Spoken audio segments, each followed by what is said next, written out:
welcome to SaaS Leaders Lounge, your go-to podcast for insights into the tech world, hosted by me, Ramon. In today's AI series, we're delighted to have Mario Ramić, the pioneer and founder of Takeaway Reality, a company recognized for its groundbreaking work in XR and recently acclaimed as the world's best metaverse marketing agency. Mario, it's fantastic to have you with us. How are you doing today and where are you joining us from? Thank you so much. It's fantastic for you to have me. I'm delighted to be on the podcast. I'm joining from Zagreb, Croatia. This is where we have our second office, but we're headquartered in London in the UK. Basically, it's a game of chance where I'm going to be joining from. I guess that keeps you motivated, keeps your life busy, challenging, as mentioned. And just been following Takeaway Reality for some while now. I think it's awesome the kind of products you're doing, but I'll save a lot for your responses to the answers I'm going to deliver. In terms of to dive straight into it, then Mario, what sparked the creation of Takeaway Reality, and how was your initial vision, or should I say, how has your initial vision evolved with the company's growth? So it's actually a really interesting story, albeit a bit of a sad one. So my background personally, I was working in management consulting, and Yeah. previously to that, I had worked in the automotive industry as well. Overall, I was very involved with specific technologies and with certain technologies, but this kind of XR technology was always something that piqued my interest. And then something happened, which is a really close friend of mine. She was doing a lot of, let's say, Instagram influencing, things like this. And she tried, Yeah. unfortunately, to harm herself. And Yeah. that kind of made me think. It was like, wow, okay. It made me think about the negative connotations of social media and what the kind of current Web 2, you might say, which is kind of vaguely centered around social media and the way that people interact with technology these days. And it made me think about the potential negative aspects of it. And the more I delved into this kind of rabbit hole, the more I found that there is a lot of things that are not right with the current way we interact with technology.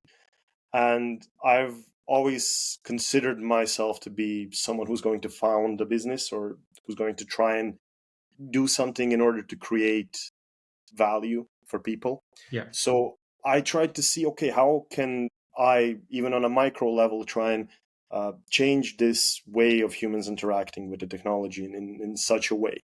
And the kind of social media was something that I wanted to kind of refilter out. And just through thinking about that, I came to this conclusion that there is no way for us to just stop using addictive mechanics, stop using kind of social media and all of that. And at about the Yeah. same time, it was the first time that I tried a VR headset on. And I was very, very surprised by how meditative the experience was. There was no distractions, there were no notifications that were being pushed left or right.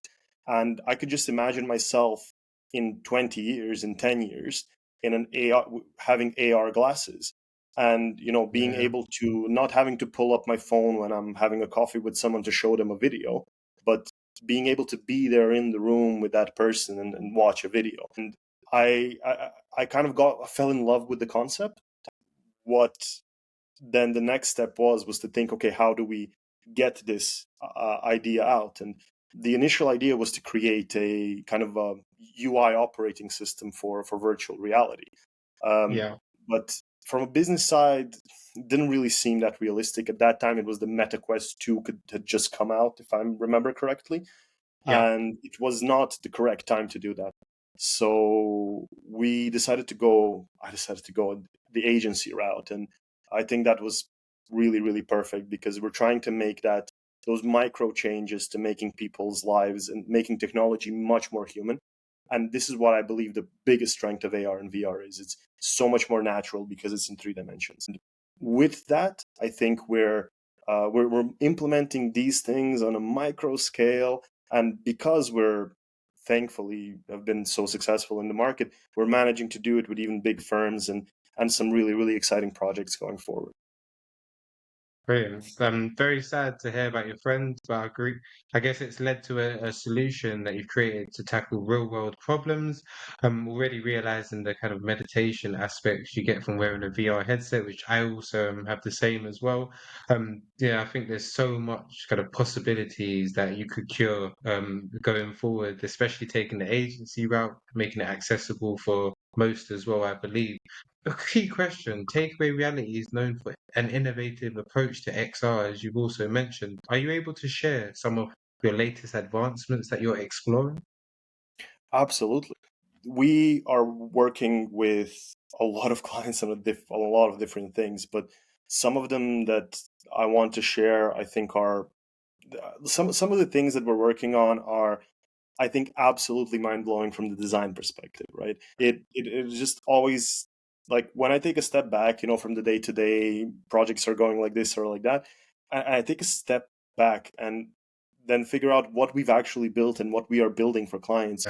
Yeah, It's some of the experiences are so fundamentally different from the way we currently use technology that it's fantastic. And we've gotten so yeah, just to get to the question, I like to do a lot of digressions sometimes, but no, it's just to good. get to the question, we're working right now on something really, really interesting. We are working on with a client on a experience that basically allows you to kind of reimagine education in VR, right? Oh, Which means being able to join in from any part of the world and yeah, being there, being in the room that mimics the real room inside of our clients' facilities, right? It actually mimics being there. And then there's some interesting integrations about AI, which you're able to ask an AI lecturer a question, or you're able to yeah, interact with other students. And it really bridges that gap between online learning, traditional online learning, and the learning you get in the experience you get in a real classroom. I think yeah. education Can is a imagine. really big sector for us. Other things that we're working on, one of them, one that I think is just an incredibly cool experience itself, is we're working on a game of our own. It's called Hex Archer, which is something like I've always been a strong believer in gamification. So the game Mhm. itself, of course, a game when it comes to a developer, it's kind of like writing a book when you're doing anything else. It's that place where you really show, you're able to experiment and show a variety of different concepts. Then other elements, we're working on a AR experience for tourism. That's really Oh, interesting. So we're able to bring kind of historical elements alive now, either through VR or through kind of a phone. That's super interesting. For example, for museums or places like this. Um, yeah, Also, we've got a really interesting partnership that I'd like to highlight with one of the leading market research firms called Find. So what we're doing with them, and we're working effectively really, really closely with them. We are um, we are basically their R&D arm. So we're working incredibly closely with them, and we're working on something truly great. It's going to revolutionize the market research industry, where you'll be able to do market research in VR, and you'll be able to create, just bring to life certain methodologies of market research, where people all yeah, across the world will be able to be to see certain 3D models, certain environments. Overall, brilliant. stay tuned on that. That's going to come soon. And then finally, I can't but not mention the Tar Microverse, which is like a relatively cheap solution that we can do, which is just a reimagining of a website in the metaverse. This has won the nomination from the European Metaverse Awards, which we're all really grateful for. Oh, And that's basically a super light build where you just create a 3D little animation, and you can add games to it. You can add all sorts of things, and it works really easily on the web build. So yeah, we're doing that's it. Roblox development as well. So Okay. we're really all over the place. And I'm just recounting the others that you mentioned, such as the tourism. I think I love historical environments, and I think just being able to view kind of what's in store for yourself, it can definitely have a boost in that kind of industry. the revolutionizing the marketing industry. I have a lot of people within marketing, especially on this podcast as well. I'm sure they'll be looking forward to hearing more about those advances. But overall, it's fascinating to hear how AI has been integrated to transform AR and also VR into even more personalized and engaging experiences. Your insights on the metaverse and also business implications are quite compelling. How is takeaway reality empowering companies to leverage this digital frontier? So, are you asking specifically about AI or about XR? Um, let's say, is it a massive difference with the answers? If you could cover both, I that'd be love, I excellent. love that because it isn't right. Effectively, it's, and I think we're really getting into the. For us, I just call it an evolution, right? Yeah, Where yeah, it's a new way people use technology, and I think they called it the metaverse a year ago. The words maybe not been that popular because of different reasons. Now they call it spatial computing, but effectively that is what it is, right? It's three-dimensional computing, and I think AI is going to be a massive part of it, right? It's a yeah, fundamental element, the same way that the internet and web browsers are like compatible with each other, and like the internet and social media, for example, right? So I think in the same way we're going to look at AI and XR being connected together. I think there's a massive way that this can change the way that people use the internet, right? Like, so I the agree. first thing I'd really like to highlight is that it's much more natural. You can even referring to some research, it's very well known within psychology research that whatever training you do in virtual reality will be much better remembered, because people have a tendency, and that's an evolutionary tendency of us as humans, to just work better when learning in a three-dimensional space, and when interacting with actual objects. And I think that just enhances the human experience of interacting with technology so much. And Okay. then the second part of the problem, which is the constant notifications and the overwhelming amount of data that people are getting through in the current version of the internet, let's say, I Yeah, think is going to be significantly reduced through AI, because I think as time goes, and you could already see it with TikTok, for example, that people are being fed, although it's being used for more nefarious purposes to feed people basically addictive content. But you can see that the algorithm is being used to make decisions instead of people. So make yeah. the decision on what video you want to watch.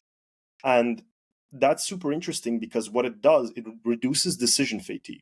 And I think that's the way that we're going to go, right? We're going to, at one point, and I really strongly believe this is going to be the case, people are going to be fed up with the current amount of technology and information being pushed their way. And they're going to want something simple. Expect in 10 years from now, the computer to Yeah. know what exactly they need right now and to show it to them, and preferably inside of their own space, so in a 360 environment, whether it be through glasses or through VR or maybe through like a phone or something like this. But I believe that people are going to be fed the data that they need at the exact same moment. And that's, again, I believe I'm a strong believer in the intersection of psychology and technology. That's going to be a massive game changer. No, it's insightful, I would say, your answer, definitely, Mario. I think one thing I definitely picked up that it's made me think about is how training in VR is more remembered than training in real life. And I understand the connotations that kind of make that as it is. It makes complete sense, I must say. But overall, I think you're clearly can play a big role in helping businesses navigate in the kind of and excel in the metaverse. It's not quite known to everybody as of yet. I think you're providing kind of innovative strategies that will build a strong digital presence and also allow more people to gauge with their audience strongly, as you mentioned. It must be exciting being at the forefront of such a transformative space, I must say. But how does Takeaway Reality integrate AI with XR environments to create standout experiences? Yeah, so I think, so that's going from the big picture, which we've talked about before, right, to the, okay, how are we doing it today? What are we doing right now?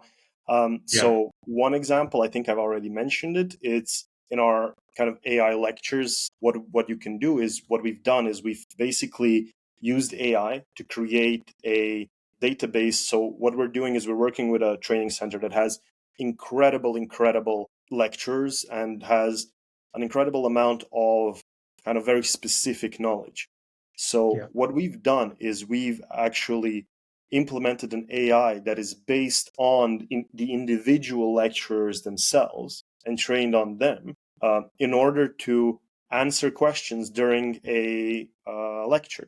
So you're in a lecture and you can just press a button and then you can ask a question. So using your voice, you ask a question and then you get an answer by an AI that is trained specifically by that lecturer to answer your question with the best in the best way. Then another example I've mentioned is we've used AI to kind of recognize in surgery to recognize at what part of the surgery what procedures would be the best to be done. So that's something that is absolutely mind blowing when you see it. The life changing, Literally life changing. So we've worked, as I said, on a lot of interesting implementations, and there's only more to come, right? And I think AI will play a massive role, but I don't think it's going to be at the forefront. So like I don't think it's going to be the thing that people think about in 50 years. What was like the defining technology of the decade? Because I think AI will be the back end effectively. It's not going to be the thing that you see the world through. I think that's going to be AR and VR. I think AI will be there. Like right now it's big and flashy, but AI doesn't really work that well with big and flashy apart from, generating images or text. I think the real benefit of AI will be when it's put in the background and you don't even think that you're using AI. So, just to help the people instead of, replace the work done by people. I think that's going to be just a small segment of the entire thing. I agree with yourself, definitely. And in relation to that, you hear a lot of high people within this kind of AI space say, "What is AI?" AI is nothing. It's machine learning. That's the actual kind of you know what I mean, the actual thing that makes the difference. It's very impressive, as you mentioned. I think understanding the integration of AI and also XR to create dynamic and responsive environments, just like as you mentioned, having that kind of a lecturer that's trained.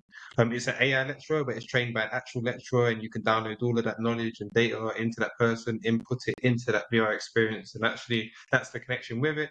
Definitely, it breaks it down into a very easily understandable points for our listeners, I must say. So thanks very much for that answer there. Addressing AI's rapid evolution, are you able to share how these technologies are influencing the future of XR and also at takeaway reality? Yeah, so I mean, as I said, for us, the kind of main way that technologies such as AI are influencing XR is they're effectively guides, right? Like they're helpers. So we implement them in the types of situations where it would be useful for you to have a digital helper, let's say, around you. These are some of the kind of earliest implementations. And then, of course, we do the other, quote unquote, boring AI part, which is the actual machine learning, like the actual data analysis, right? Where we pull out large sets of data to get analytical results that then get implemented into the app without the user even knowing that they did. Which is not the flashy element, but I think it's, again, much more useful. Now, I think that all depends on one really big element, which I think needs to be touched on, which is that designing AR experiences is vastly different. So, sorry, not just AR, but VR, spatial computing, whatever you'd like to call it, the entire kind of spatial. I like the term spatial computing because it's exactly what it means, right? Like designing things in space, so much different than designing a website or a two-dimensional game or something like this, because you need to think about so many different elements that are just something you don't even think about when you're designing. It's true. Like another experience. Just an example, today I had a call with one of our clients and we were just presenting a build and they were like super happy with it because they were like, oh my God, this room that we're seeing looks so much bigger than the one you showed us on screen a week ago. Now, it's the same room. It is exactly the same room, but they experienced it in virtual reality, and we've added lighting to it. which is Yeah. just human. It makes so much more of a difference. And then when you're designing these things, you need to think about what is the ambiance, right? Like that's something you never really think about when you're designing. Like what's the feeling a person gets when they're in the room? Like the thing could Yeah. look amazing on paper, but then the person gets in there and it's claustrophobic, or it's too dark. Like that, those things impact so much, and I think brands really need to consider this, because as we as a society will be moving more towards this, and the Apple Vision Pro is the best example, we'll be moving more towards this way of interacting with technology. Brands need to think about a way that, how does their brand make people feel in a physical space? And I think that's super super interesting. I agree. Thank you so much. I think it's a profound perspective that you have, Mario, and the commitment to innovation is definitely going to set or continue setting new standards within our industry. An important question I think I have to ask, it would be rude for me not to, in terms of what I know the listeners and everyone interested in AI, especially VR, cares about at the moment. The integration of AI in creative fields has really sparked a debate. But where do you stand on the balance between AI-driven creativity and human ingenuity in the context of XR? I just had it stuck in my mouth there. Yeah, I mean, I think for me the answer has always been super clear, right? Like it's the human should always be the editor, and so you can think about it, in the same way that you look at, for example, architects and builders, right? Like if you're an architect and you build this incredible building, right, like the Yeah, Sydney Opera House, or something like this, yeah, like you've built it, like you're the one that designed it. It doesn't need to mean that you're the one that went out in the fields and you built it with your own hands. You're still yeah, going to you still need to make those changes. You need to make those directions. You need to give those directions on how it's going to be built. And it's the same way here, right? Like a lot of people are saying that AI will replace people doing their jobs. It won't. What it will do, and we've had this conversation so many times in the past, right? Like I think ever since books were invented, people have been out of a job all of a sudden for forever, and no one's ever going to have a job. Yet now we're seeing AI's been here for a year. Everyone's using Midjourney. Everyone's using ChatGPT, and the unemployment rate in most of the countries has not only stayed the same but actually shrunk in most of them. So what we're effectively seeing is just people being more productive with less time, being able to dedicate more time to, let's say, their families, being able to dedicate more time to their free time. And what we're seeing is just individuals being more productive than yeah, than they were before, and it hasn't really impacted a lot. There are certain industries which are impacted, such as, for example, people who generate images, or so like people who you know were creating digital art. These are, I think, the most impacted people, and copywriters, for example.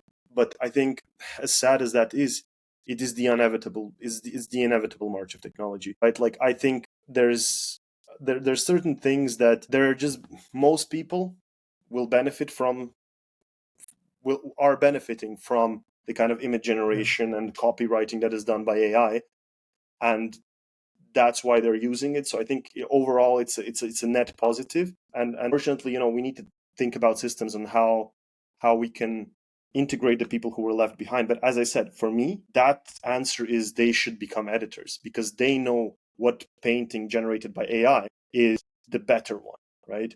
And they yeah, can use AI in their own work to be able to, get more work done in effect. definitely. But again, I'm definitely not someone to prescribe anyone how they should interact or how they should do their work. For sure, they're experts in that. But if you ask me as a kind of maybe a layman in those specific industries, I might say might say something like this. Yeah. No, I love the honest answer you've delivered, and I think it goes back to the statement we hear all the time nowadays, a bit of a cliche. AI won't necessarily replace you, but someone using AI will. So if we look back to modern or olden times, should I say, there was probably horse and carriages. I wouldn't be surprised in people that created those horse and carriages as well that just transferred their skills over. So yeah, I completely agree with what you said there, Mario. I must say.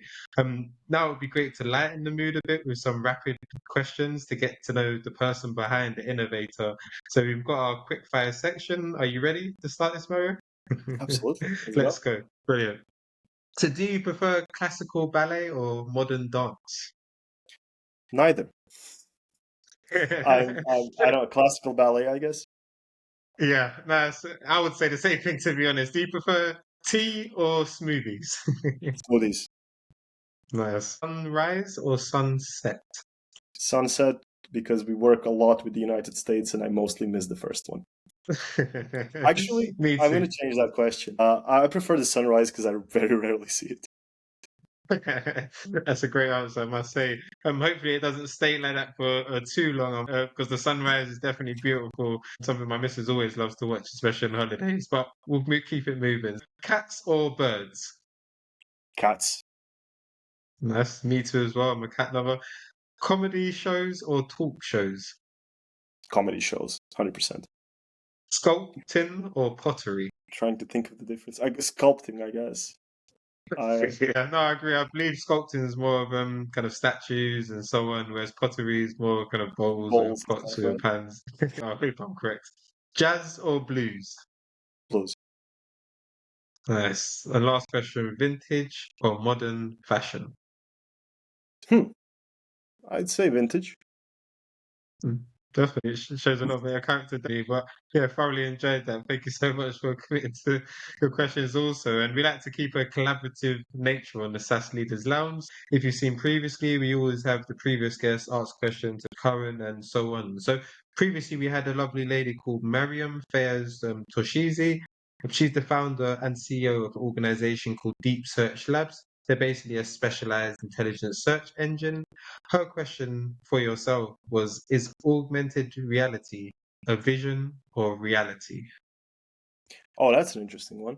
So I'd say right now, I'd keep it at the level of vision. I'd say there's AR implementations that are, so we're talking here about AR just for our listeners to be aware, not about VR or the kind of broader XR space. So augmented reality would just be the kind of things interacting with real life objects, right? Like 3D objects interacting with real life objects. So I think right now it's still a vision because of technological limits. I think right now the only way you can do proper AR, and again discounting the Vision Pro and the kind of spatial computing side, Yeah. the only way you can do that is with a phone, and I think that's very much lacking. Like no one wants to look at the world through their phone, but the entire beauty of AR is that you can look at the world with digital objects on them and inside of it.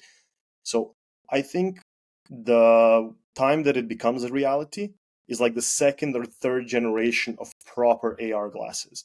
I think that's going to be about 10 years away. We're still going to need to wait for a few years just for the kind of spatial computing XR space with the Apple Vision Pro and all of that to come to life. And then I think once people have AR glasses, Yeah. and there are companies working on them, right? Once people have AR glasses, they're going to be able to kind of walk through the world and use AR glasses instead of their phones. And my opinion is AR glasses will replace a good chunk of phone usage, while VR headsets will replace a good chunk of the kind of tablet, laptop, and PC usage.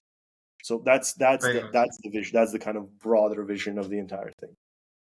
Yeah, no, fantastic answer. I must say, you even gave us a sight into the future from your understanding of that industry as well. So thank you very much. And if Mariam wants to know more, so from your intriguing response, I'll definitely connect you both together. For our next guest, we have a gentleman called Jacoby and Struter. He's the CEO and also founder of a company called Iris Technologies. They're basically a revolutionary audio technology company with a mission to enable the world to listen well, as they've said. Tune in next episode definitely to hear more of their organization. But in general, what would your question be for Jacoby on the next SAS Leaders Lounge podcast? Yeah, so like for me, I would really like to understand what does he think in the sense of, if we imagine that AR and VR are going to be, as I said, the kind of next step in human technology usage.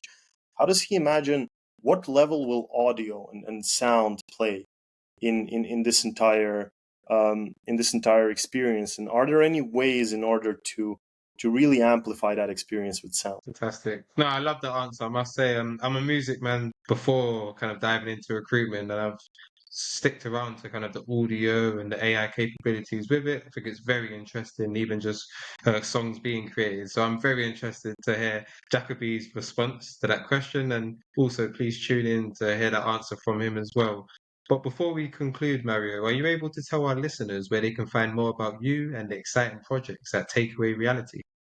Yeah, absolutely. I mean, you can just visit takeaway-reality.com. So that's takeawayreality.com.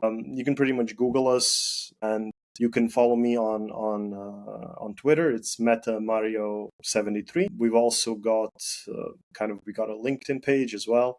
So effectively, but I think the best way is really just to reach out to us. You can do it through our website, and I'd be super happy to talk to anyone about any kind of plans and ideas they might have. Like right now, we're running, so for March and April, we're running this promotion where you get two free workshops for kind of strategic consulting regarding the AR and VR space, because we're doing both consulting and development together. So I think that's a super cool offer that people can just claim, where we're doing this kind of in-depth workshop and understanding what AR, VR, spatial computing solutions we can build together, even at the kind of really low level stage, just people to dip their toes into the technology. So yeah, that's where they can find us. Fantastic. Exciting times currently and also ahead. And I'll be sure to put all of those details you mentioned into the About Us section on the YouTube channel and where I can on the Spotify and also Apple Music. It's been a pleasure, I must say, delving into the realms of XR and also AI with you today. Thank you for sharing your invaluable insights and also for being a part of the SaaS Leaders Lounge. To our audience, thank you for tuning in. Don't forget to subscribe for more insightful sessions. Until next time, stay innovative and lead with vision. Farewell, Mario. Take care and Thank thank you you very again. much. Thank you very much. Brilliant session.